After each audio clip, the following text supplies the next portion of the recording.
Naglilinis ako ng bahay. Ayan ang gawain ko pag ako nagdi-off dito. General cleaning, mga langga. Ayan, grabe ang alikabok. Walis, punas akong ginagawa dyan. Para pag nagbalik ako ng Maynila, malinis na lahat.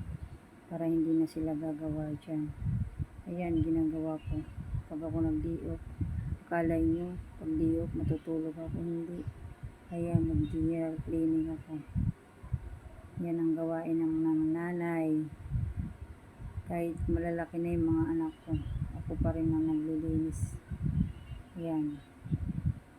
Walis, punas, yan ginagawa ko. Hindi ko mga langga, maiangat yan. Kasi ang bigat-bigat.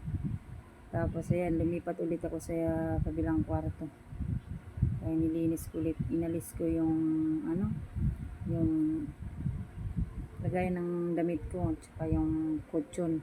Lilipat ko sa kabilang kwarto ng anak kong panganay. Ayan. Ayan ang gawain ko. Hindi pa ako tapos diyan, mga langga. Dito pa sa kabilang kwarto. May gagawin pa ako dyan. Grabe, tinatambak lang nila ang mga basura dyan. Dapat diretso na sa sa sako.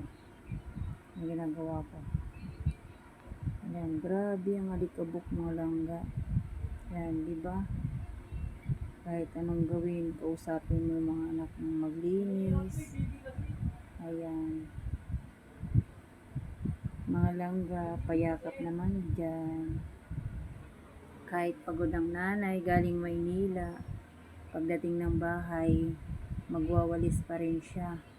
Ayun. Sa taas pa lang ako naglilinis niyan, mga langga. 2 kwarto pa lang nagagawa ko dyan.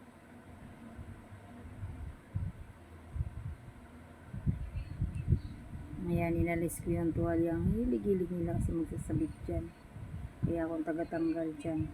Kaya doon sa sulok-sulok, yun, yung mga papel-papel pa. Ayan, inalis ko.